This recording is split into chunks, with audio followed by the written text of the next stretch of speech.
नमस्कार बंधुरा पम्पार किचेने आपनादेर सकलके स्वागत। एखन तो पाका आमेर समय और ये पाका आम दिए नाना रकमेर रेसिपि आमि आपनादेर साथे शेयर करब। आज पाका आम दिए छोटो थेके बड़ो सबार पछंदेर दुर्दान्त एकटा रेसिपि शेयर करब। आज बानाबो पाका आमेर बाटी केक।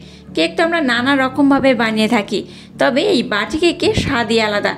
देखते जेमन सुंदर खेते तेमनई अपूर्व, नरम तुलतुले स्पंजी मुखे दिलेई मिलिये जाबे। ডিম ছাড়া মাত্র কয়েকটা ঘরোয়া উপকরণ দিয়ে বানানো এই কেকটা একটা দুটো খেলে দেখবেন মনই ভরবে না।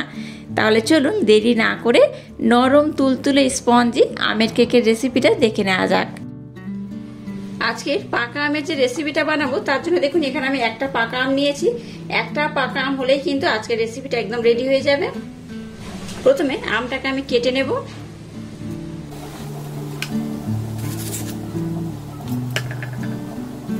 এই আমের কিন্তু আটিটার দরকার নেই, জাস্ট দুটো সাইড হলেই কিন্তু হয়ে যাবে।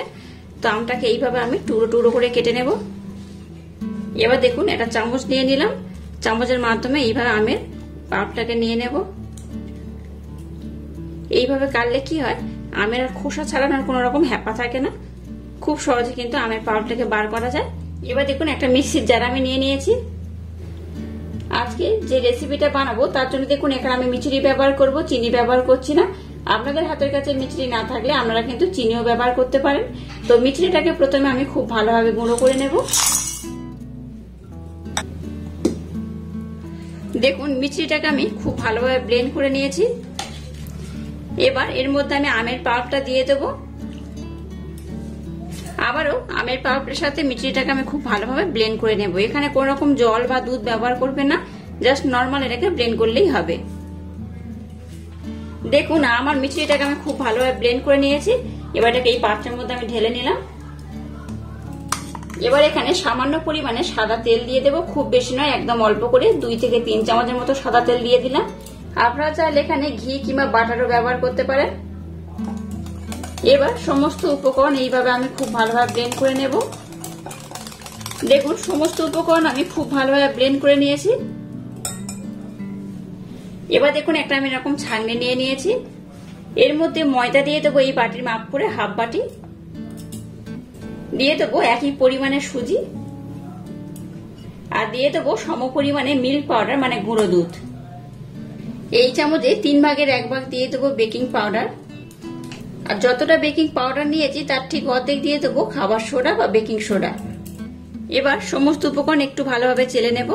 এইভাবে মিশ্রণটাকে চেলে নিলে কি হবে, এই যে দানা দানা অংশ দেখতে পাচ্ছেন এটা আর থাকবে না, আর মিশ্রণটা কিন্তু একদম স্মুথ হবে আর রেসিপিটাও দুর্দান্ত হবে। আবারও সমস্ত উপকরণ খুব ভালোভাবে আমি ব্লেন্ড করে নেব। পাকা আমের সময় অবশ্যই এই রেসিপিটা আমার মতো একবার হলেও ট্রাই করবেন। দুর্দান্ত খেতে হয়, দেখতে তো সুন্দর হয়, খেতেও অসম্ভব সুন্দর হয়। দেখুন মিশ্রণটাকে আমি খুব ভালোভাবে ব্লেন্ড করে নিয়েছি। এখানে যেহেতু আমি সুজি ব্যবহার করেছি তাই মিশ্রণটাকে আমি 5 থেকে 10 মিনিটের জন্য রেস্টে রেখে দেব। 5 থেকে 10 মিনিট পর আমি আবার ফিরে আসছি আর দেখাবো ব্যাটারটার ঘনত্ব কেমন হয়েছে, বা ব্যাটারটার ঘনত্ব কেমন হলে আজকে রেসিপিটা একদম পারফেক্ট হবে। তো যাই হোক, এবার এটাকে আমি 5 থেকে 10 মিনিটের জন্য রেস্টে রেখে দেবো, তারপর আমি নেক্সট স্টেপ আপনাদের সাথে শেয়ার করব।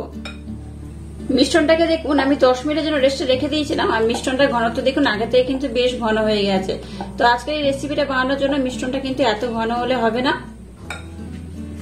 এবার এখানে আমি সামান্য একটু দুধ ব্যবহার করব, লিকুইড দুধ দিয়ে দিলাম।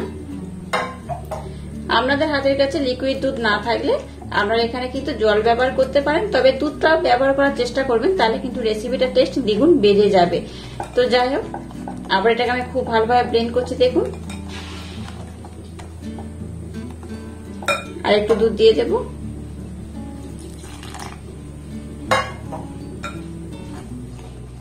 এখানে কিন্তু আর দুধ ব্যবহার করার দরকার নেই, এখানে আমি আর একটা উপকরণ অ্যাড করব। এবার দেখুন নিয়েছি আমি পাতি লেবু। পাতি লেবুর রস এখানে 3 থেকে 4 ফোঁটা ব্যবহার করব, খুব বেশি নয়। তবে ভাববেন না যে লেবুর রসটা দিলে এটা টক হবে, টক হবে না। লেবুর রস যদি একটু ব্যবহার করেন তাহলে কিন্তু এই রেসিপিটা বেশ ফুলবে। আর এখানে যদি লেবুর রস হাতের কাছে না থাকে তাহলে আপনারা একটু ভিনেগারও ব্যবহার করতে পারেন। তো যাই হোক, মিশ্রণটাকে কিন্তু এবার দেখুন একদম রেডি করে নিয়েছি।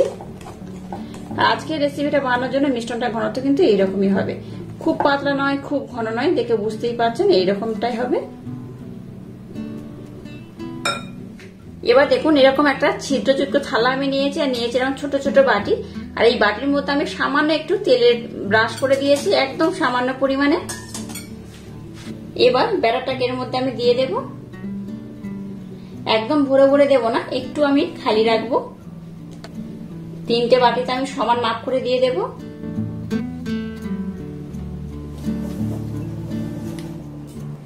দেখুন মোটামুটি আমি 3টে বাটির মধ্যে সমান ভাগে ভাগ করে দিয়ে দিয়েছি। এবার দেখুন নিয়ে নিয়েছি কিছু আমন্ড। আমন্ডটাকে উপর থেকে এইভাবে আমি দিয়ে দেব।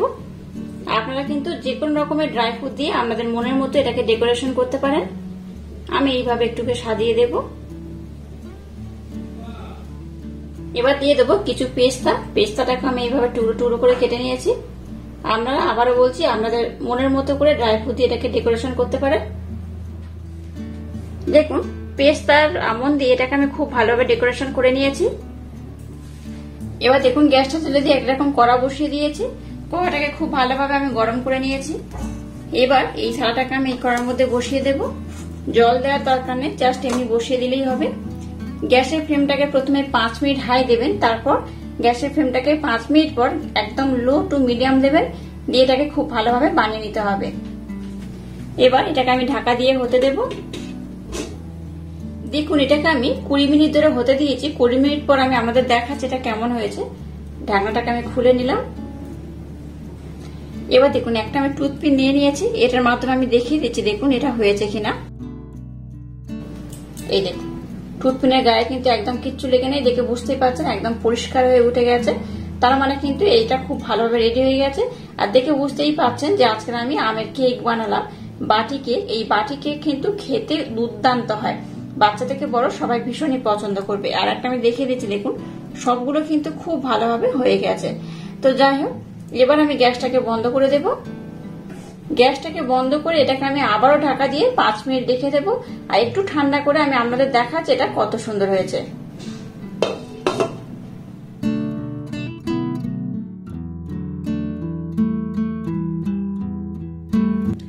দেখুন কেকগুলোকে আমি একটু ভালোভাবে ঠান্ডা করে নিয়েছি, এখানে হাত দিতে পারছি দেখতেই পাচ্ছেন।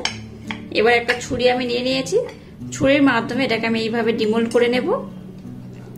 খুব সহজে কিন্তু এটা উঠে আসবে। এটা দেখতে তো দেখলেন কত সুন্দর হয়েছে। এটা দেখতে যেমন সুন্দর খেতে কিন্তু তেমনই অপূর্ব অসাধারণ। এই দেখুন,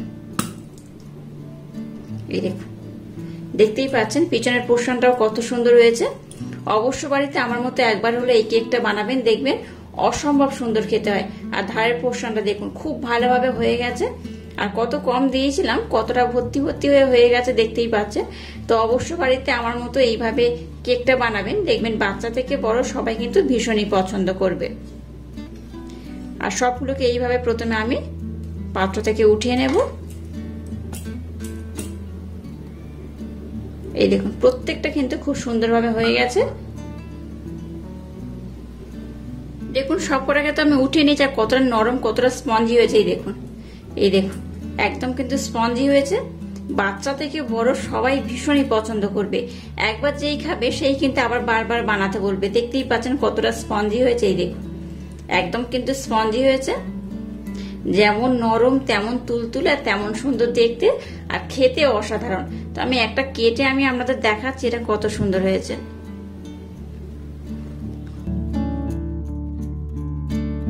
দেখলেন তো, এরকম সুজি আম দিয়ে এই কেকটা অবশ্য বাড়িতে আমার মতো ট্রাই করবেন, অসম্ভব সুন্দর খেতে হয়।